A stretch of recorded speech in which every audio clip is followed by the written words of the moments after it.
रतनलाल जी बहू की कही बातें चुपचाप सुने जा रहे थे और मन ही मन सोचने लगे कि ये दिन देखने के लिए ही हमने अपने बच्चों को पाल पोस कर बड़ा किया है।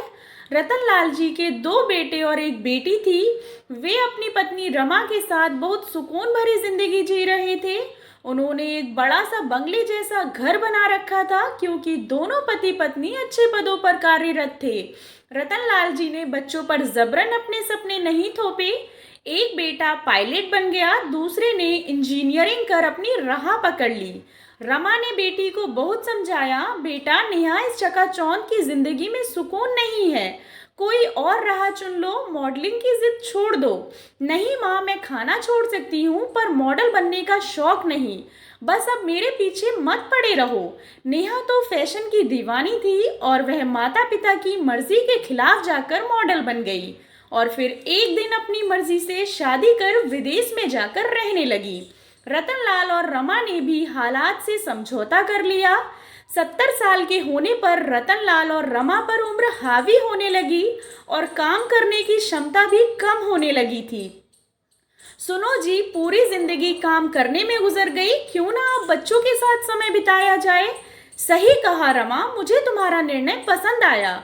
और अब दोनों ने अपनी बची कुची जिंदगी बच्चों के साथ घर पर बिताने का निश्चय कर लिया।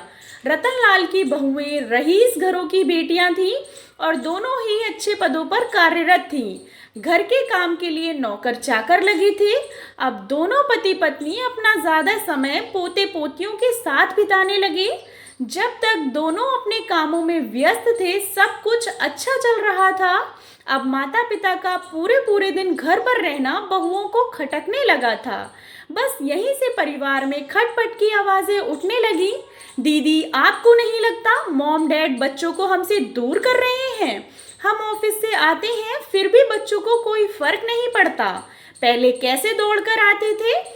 सही कहा दिशा। अब 2 घड़ी आराम से बैठो तो बहू कैसी रही दिनचर्या, क्या क्या किया आज। अब यह भी कोई बात है, आजादी से सांस लेना भी मुश्किल हो गया है। रतनलाल और रमा सब सुनकर भी शांति से सब अनदेखा कर रहे थे।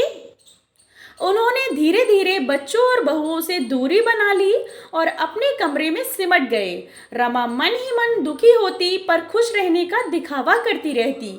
एक दिन दिल के दौरे से रमा रतनलाल जी को हमेशा के लिए अकेला छोड़ इस दुनिया से विदा हो गई।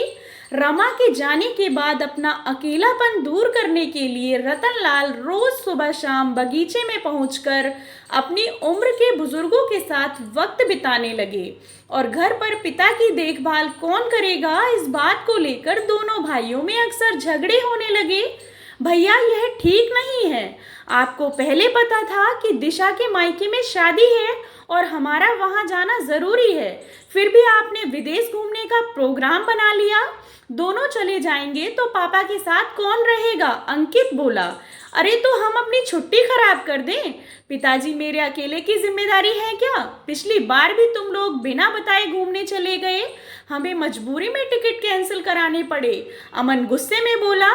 तो चले जाओ ना, वैसे भी नौकर चाकर तो हैं, फिर हम क्यों अपने शौक छोड़ें? अंकित बोला। आप दोनों बेकार ही झगड़ा कर रहे हो। डैड को बोलो अब प्रॉपर्टी का बंटवारा कर दें, उसके बाद उन्हें वृद्धाश्रम में भेज देते हैं, वैसे भी घर पर पड़े रहते हैं।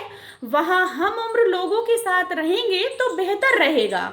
वो उनकी जिंदगी जिए, हम हमारी। क्यों भाभी? दिशा की बात का सबने समर्थन किया।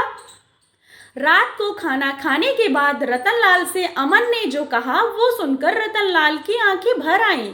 उन्होंने कभी सपने में भी नहीं सोचा था कि उनके बच्चे उनके साथ ऐसा व्यवहार करेंगे। उस समय उन्होंने ज्यादा कुछ तो नहीं कहा, बस इतना बोले, ठीक है, जैसी तुम लोगों की मर्जी, मुझे 1 महीने का समय दो, फिर मैं अपना निर्णय बताता हूँ। उस दिन से रतनलाल रोज सुबह नाश्ता कर घर से निकल जाते और रात को लौट कर आते थे। उन्होंने घर पर खाना खाना बंद कर दिया और किसी के किसी भी सवाल का जवाब दिए बगैर अपने कमरे में चले जाते थे। 1 महीना पूरा हो गया। रतनलाल ने रात को खाने के वक्त बेटों और बहुओं से कहा, कल सुबह ठीक 9 बजे सब यहीं मिलना, मुझे वसीयत की घोषणा करनी है, सो वक्त पर मौजूद रहना। इतना कहकर वह सोने के लिए अपने कमरे में चले गए। बधाई हो भैया, फाइनली पापा ने चुप्पी तोड़ी। मुझे तो लग रहा था कि उन्होंने हमारी बातों को हवा में उड़ा दिया। सही कहा अंकित, मुझे भी यही फीलिंग आ रही थी। चलो देर से ही सही, पर उन्होंने फैसला तो लिया। मुझे तो अब सुबह होने का इंतजार करना भी मुश्किल हो रहा है। चलो सुबह जल्दी उठना है। Good night. बच्चे वसीयत के सुनहरे सपनों में खो गए कि कल किसके हिस्से में क्या आने वाला है।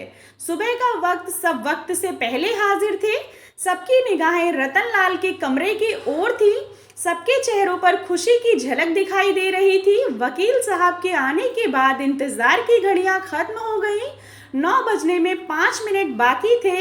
यह पापा भी इतनी देर क्यों लगा रहे हैं? रतनलाल के आने में देरी से अंकित मन ही मन बड़बड़ा रहा था। थोड़ी देर में रतनलाल भी आ गए और कहा, आ गए वकील बाबू, कुछ चाय पानी मंगाओ या पहले वसीयत का कार्य हो जाए? पहले यह काम हो जाए फिर देखते हैं, वकील ने कहा।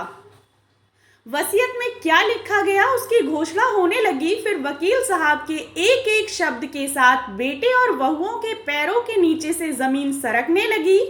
घोषणा इस प्रकार थी, रतनलाल जी ने पूरे होशो हवास में अपनी चल अचल संपत्ति का आधा हिस्सा वृद्धाश्रम चलाने वाली संस्था को दान में दे दिया है और इस घर को खाली करने का तुम लोगों के पास 1 महीने का वक्त है। 1 महीने बाद संस्था यहाँ वृद्धाश्रम चालू करेगी। रतनलाल अपने दोनों बेटे से बोले, तुम लोग यही चाहते थे ना, मैं अपनी संपत्ति का बंटवारा करके वृद्धाश्रम में जाकर रहूं? तो लो, मैंने तुम लोगों की इच्छा पूरी कर दी। अब मैं वृद्धाश्रम में रहूंगा, पर कहीं और नहीं। वृद्धाश्रम तो खुद मेरे पास मेरे घर में रहेगा। अब मैं मेरी दुनिया में खुश और तुम तुम्हारी दुनिया में। बस मैं और कुछ नहीं बोलूंगा। तुम जैसी औलाद के लिए यह सबक जरूरी है। जाओ और अपने जाने की तैयारी करो। दोस्तों, माता पिता तो जीवन की अनमोल धरोहर हैं। उनकी अच्छे से देखभाल करें और हमेशा उनका ख्याल रखें ताकि वे कभी अपने आप को अकेला महसूस ना करें।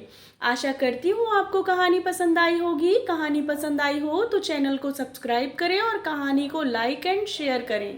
कहानी सुनने के लिए आप लोगों का बहुत बहुत धन्यवाद।